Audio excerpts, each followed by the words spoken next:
Alright, here we are again. Back in time, we're gonna knock out the last level of this, called Outback Safari. And if we don't fuck it up, which we hope we don't, we should have some time to get the boss in. I'm gonna try to get the boss in regardless, but this level can really take time. So without further ado, let's go ahead and hop on in. This is it, the wide open outback. What a glorious view. Lots of sand, red earth and rock, and some more sand, and another rock, and more yes, it's glorious, all right.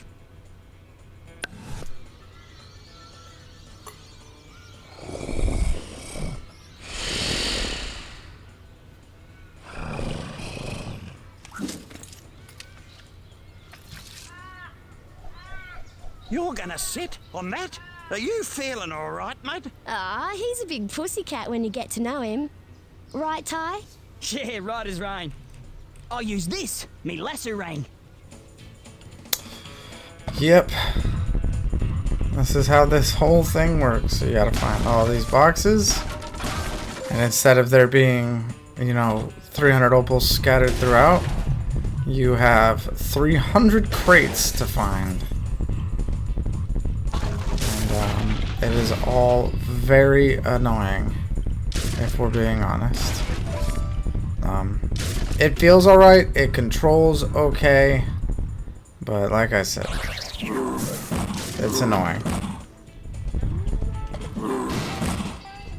Because they will hide cogs in those types of barrels, or types of those little houses things there. It can all be very annoying. But before we start really any of the quests here, we're just gonna go ahead and start the lap. And being very careful to pay as much attention as possible to really maximize us knocking out all of the crates. There's a lot of roads here, so it can get pretty fucking confusing. And then they do that, or they make the grass as tall as the boxes. There's your first cog in here.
Alright, so I just wanted to sort of knock that stuff out, and travel for a little bit, knocking out the boxes. But I had a bit of a family emergency, so obviously I had to answer the phone to deal with that. But that's okay. That is what it is. You know what I mean? That's just what you gotta do sometimes. It's a real scorcher today, and a few spot fires have broken out. Straight! Every time I try to put out a fire, one of those thrills gets in the way. Can you lend me a hand, mate? Good on you, mate. There's enough This water one's in those easy. towers to douse the flames. Just gotta knock down the towers.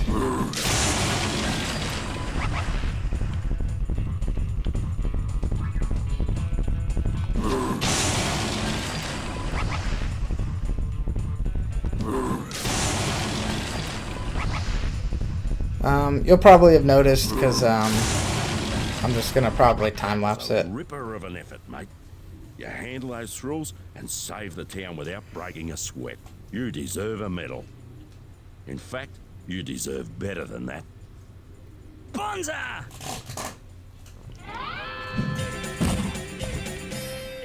There just wasn't a whole lot to talk about, so like I'm just gonna time lapse me running around, fucking ding ding ding ding ding ding. You'll see like, I mean I'll even show it again because it was in there. This was like one of the original designs they were working on, or I think this might even be from another game of theirs that sign there. I think I've diligently made my way through here to get most of the boxes. Let's again just pray that I have not lost a box in the fold somewhere, because that is where the real running around starts to happen. Because Lord Almighty, my friends, once you miss one in this area, like, this may seem like you're moving fast, but that's because everything is so fucking big. So it's kind of hard to find your way back to everything. There we go. One more Bilby after that. Let's knock out the stuff that's down here.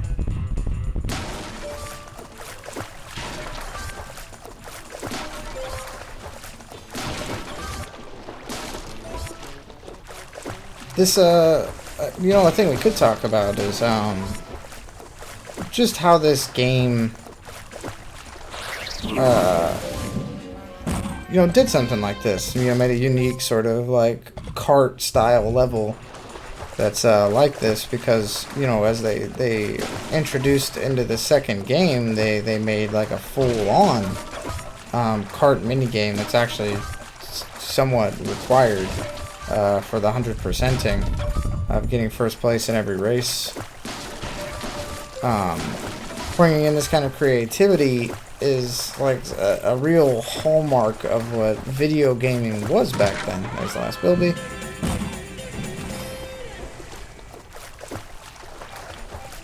And, you know, just how, like, developing and these unique sort of gaming styles that they go for here. I knew you were back here.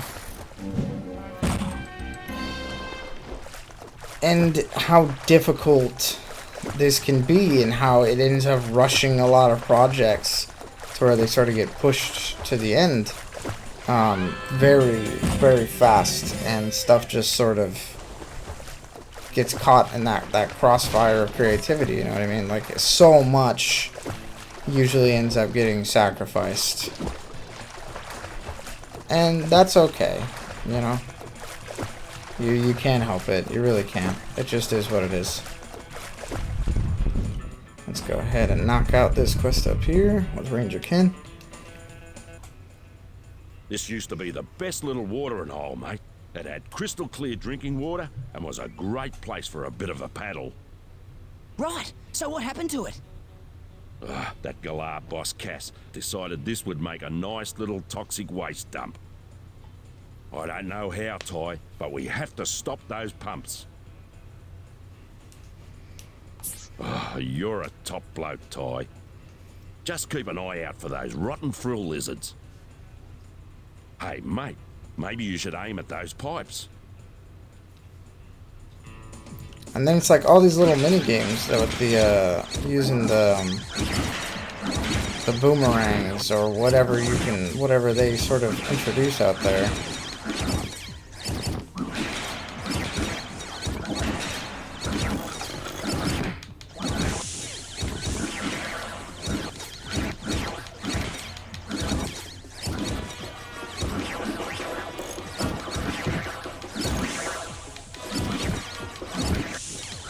Like, it just shows that they were trying to make something that really mattered to a lot of people, and a lot of environmentalism as well. which I think is awesome. On your And mate, like you did it. one of the Look, games that's back in the beautiful day, you know, animals. that early It's 2000s. moments like these that make me proud to be a ranger. Oh, I want you to have this. Oh, sorry, mate. I've got something in my eye. Ah, yeah, sweet. Which is indicative of that time, like I was saying, the creativity. And one of those things that I always games that I liked back then was Vampire the Masquerade Bloodlines. Vampire the Masquerade being like an old D&D sort of setting. Made a very ambitious game. I think it was Santa Monica Studios that worked on it. Excuse me. And like, we're talking ambitious. We're talking like so much different dialogue and, you know, good, pretty relatively famous voice actors. And just an awesome project overall. That was just unfortunately marred by a shitty release and just unfair deadlines. There's just a lot of reasons that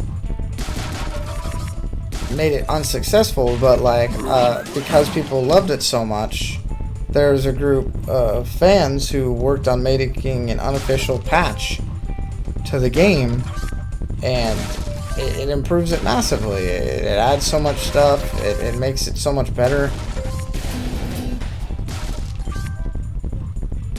And if you're curious, there's 100% a plan to play it on the channel. I think that would be awesome. Oh, hold on. Make sure we actually have the running start before we get up there.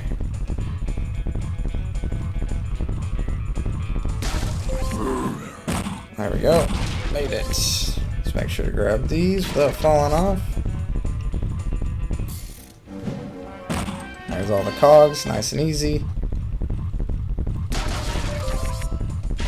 Hopefully we've got the last couple of crates here and I haven't missed one, otherwise we're going to be in a bit of trouble hunting down a crate. We're probably going to be looking at another time lapse, sort of making this a uniquer end video, which it looks like we have them all, maybe. Let's see. Yeah, there we go. So all that should be left is the Shaza quest, the Emu Roundup, and Fro Frenzy. Along with, we'll just go ahead and knock out the 300 opals now. Sorry, I just really wanted to focus on that. Like, doing quests is so easy, but making sure you get all the opals and cogs without missing one hidden in the grass somewhere, that shit is not easy.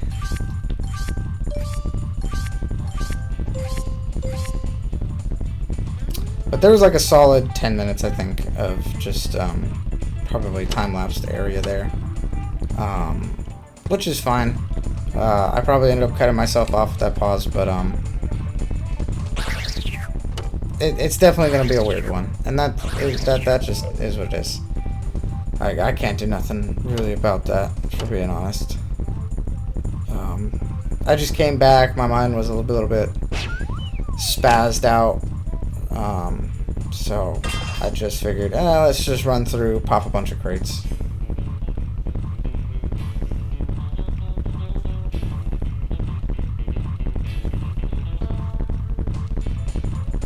But I will definitely try to find stories to talk about. I've got a couple I can talk about that are at least strangely unique to my life. Things that like are crazy now, like a pretty successful YouTuber that my brother and to a lesser degree myself worked for back in the day.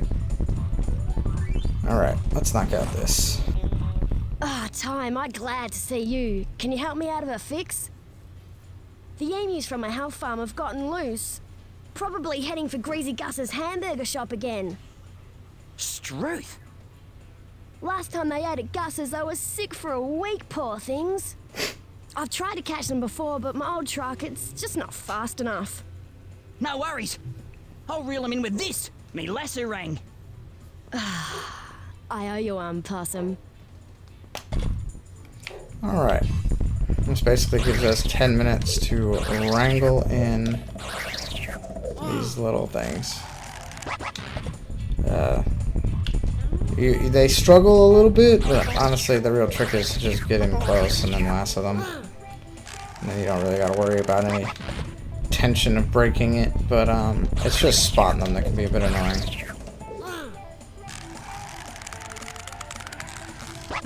There we go.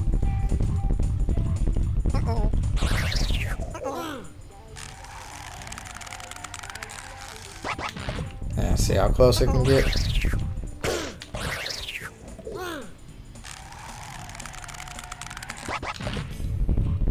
Not super hard, not super... It's not really much of anything, if being honest. It's just fairly simple. Just run around, see who's running around in little jogger suits, because of the little healthy kind of joke they were making. And then last one.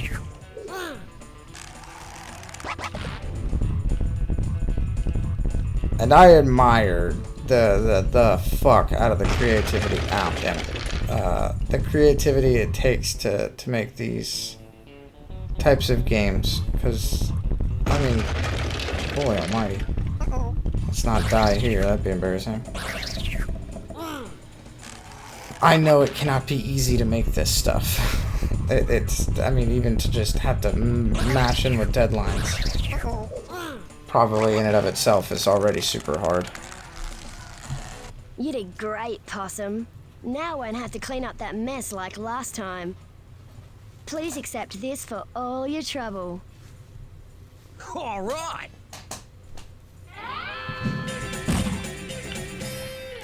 Alright, that one's knocked out. We can do the race. I think we'll actually just knock out this. Just when I thought I could have a nap, trouble stirs up again.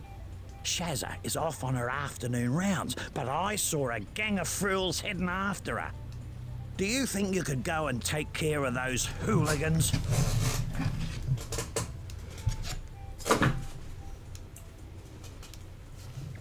Oh, that's the spirit, mate. Okay, all you have to do is knock the frills off their bikes before they reach Shazza. Pretty easy.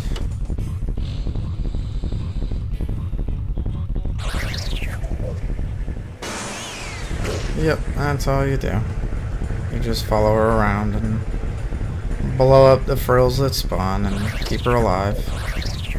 So until she's done with her little lap. The race is probably the harder thing, just because Shazza is so fast during the race.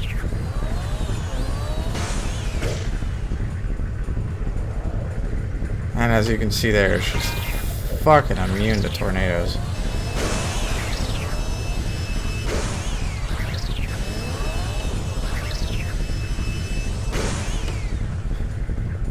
Which, you know, I mean, we're here, right? We're here to play the game. This is the game. And thankfully, like I said, there's not another level like this. Not that I think this is terrible. It's really not. But like, if I had to do multiple of these, where they you know, they get clever and make them bigger like that, I just couldn't, man. That would suck.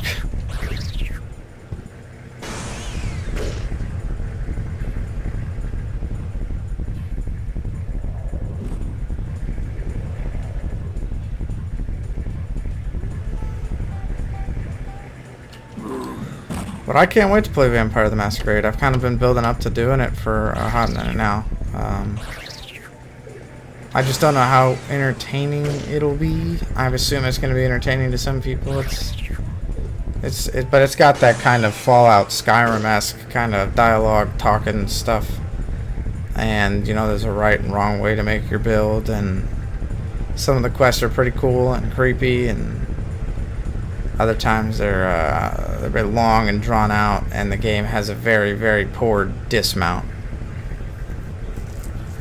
Unreal, Ty. You showed those frills a thing or two. By the way, one of them dropped this. Whoa, you beauty! Which unfortunately this game also suffers from. That is it has a pretty poor dismount as far as a few last parts go, especially the last sort of area. Okay, Ty, you ready to tear up the road? Really, really bad. In terms of like, it is so obviously rushed, it's crazy.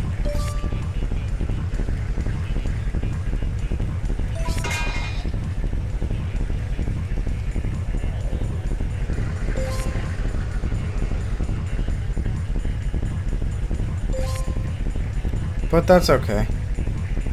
We're here for the journey, not the destination, right? If anybody's really following the culmination of the story, it's Boss Cass is a dick who thinks all mammals should be extinct, so that him being a bird, which is a very distant relative of the dinosaurs. Oh, we're gonna lose some speed there. Which is supposed to be a distant relative of the dinosaurs. Tries to seal them all away and to, you know, destroy them all or make them extinct if he can. There we go, make that. And it's all a bit silly, and of course Ty finds out about it, and they're like, you know what, we don't want Boss Cass to get a hold of that. He's sort of like the big corporate dickhead, but with the pipes and the cages and stuff like that. So, see how fast she is? It's insane. I had one tiny little misstep. It doesn't mean we're gonna lose, but like, it is always absurdly close. Look at that. She just tears away. That is why this can be a bit on the harder end. She is so fast.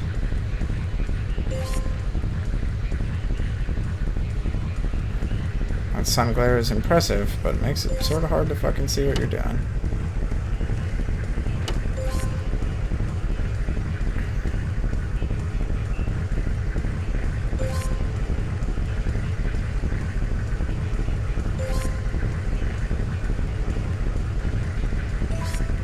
See that? You see how tight that is? You see how close of a race this can be? And then that, like, she's not affected, so you just get, like, dragged in. All of your speed, even when you're still, like, running max, gets sort of shifted. And she just tears ass ahead of you. It's crazy. So you have to just cut corners because, like, the race is neck and neck, and no real race in the game is like that except for this one. Whoa, you beat me fair and square. You deserve this. Whoa, grouse! But you know, we're ready to head back. So let's go ahead and do that. Oh, whoopsie daisy! As you can see, knocked everything out there. So let's go and take on the boss of the area. Well, first we'll go get our rings, and then we can take on the boss of the area. So let's go get our new rings, and you know, it's still gonna be a pretty decent video. I'm just, you know, gonna time lapse all of the running around, which is, you know, it's fine. I just, sometimes there's just nothing to talk about, you know?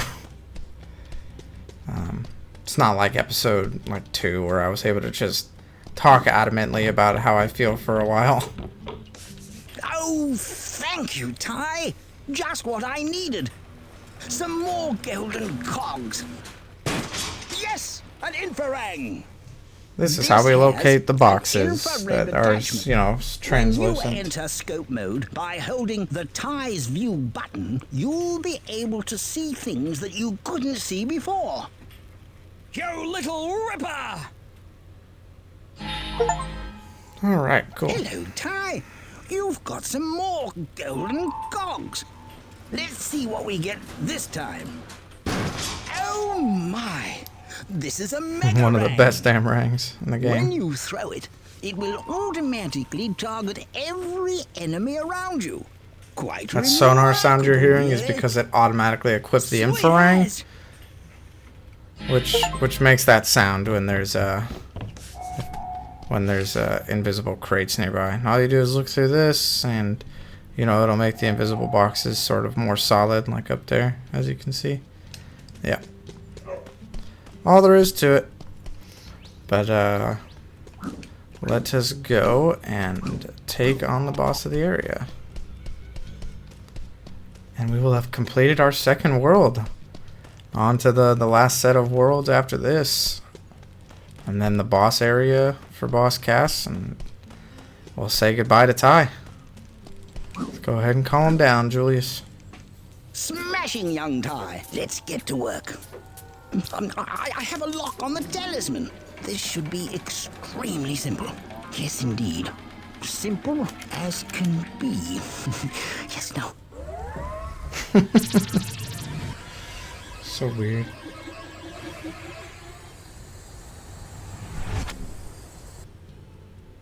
Yep, so it is Crikey. That's okay. You'll all get to see the boss I'm talking about soon. After we complete the next world. This one's pretty interesting though. There's a shark or a robot. Ooh, fell right in immediately, huh? There's a robot shark here named Crikey. And it's not super hard what you have to do, to be honest. But he'll target you if you're in the water. So all you do is break these. Meat will go flying in, little chum bucket. He'll go after the chum bucket. You swim down. You look for these canisters. Hit them, and then you come up.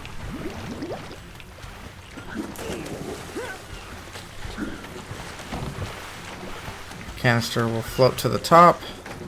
As you see, Crikey there will sit there and rip apart anything that is floating in the water. And all you do is throw fucking a flamerang at it. Alright, I don't know if I don't know if it has to be the flamerang. You're just trying to knock the armor off of him. It's a pretty simple boss fight. That gets the chum bucket in the water.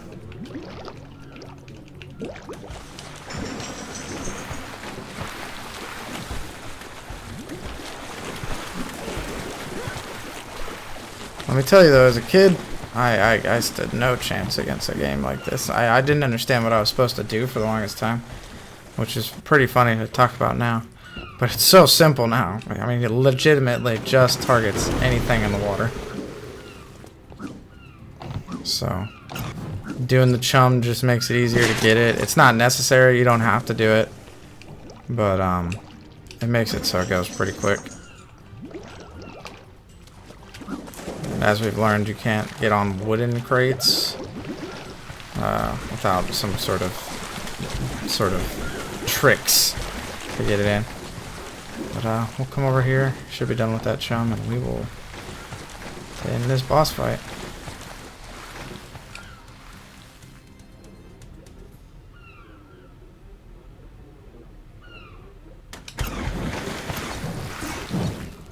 Come on.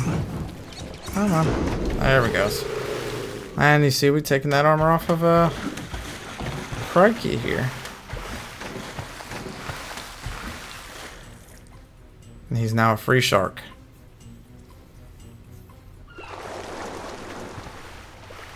That poor shark was a cybernetic pawn of Boss Cass.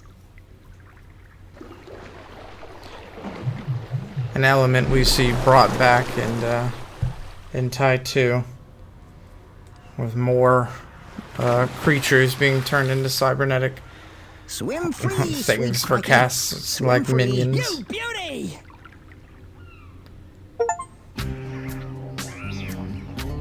And maybe this is where my environmentalistic part of me sort of came from. This will be no easy task, but I have faith in you, my friend. Don't just stand there like a stunned mullet, mate.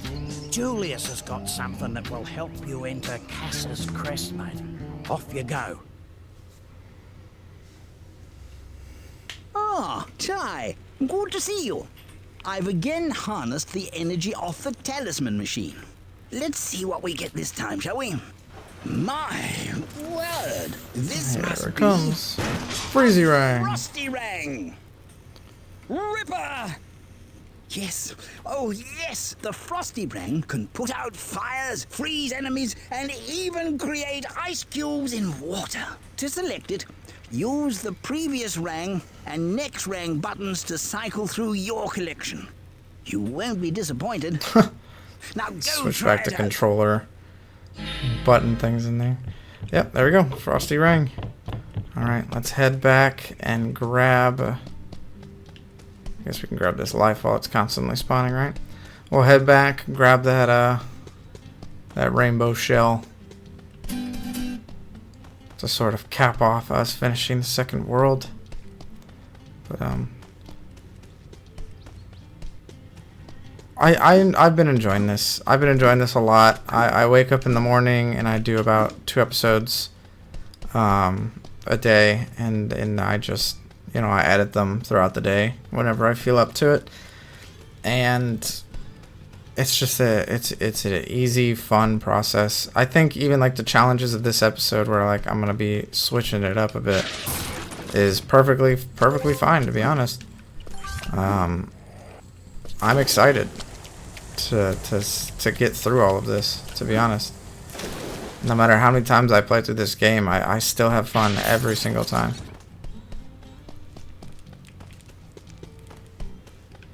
But let's go ahead and make our way to the next area. Some of you might have seen it, or can guess where it's probably at, because you can kind of see it in some of the previous videos. It's just down here. I think there's also a shell back here, possibly. Yeah. Swoop that up while we're here.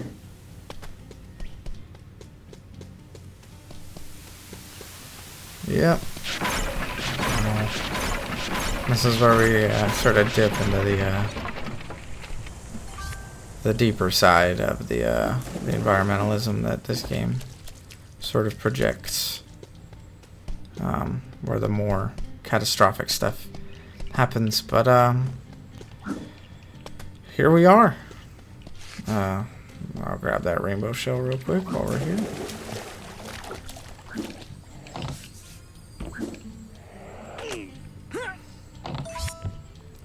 But we will get started next time. So thank you so much for watching, and I will see you guys in the next video, where we will start the next world.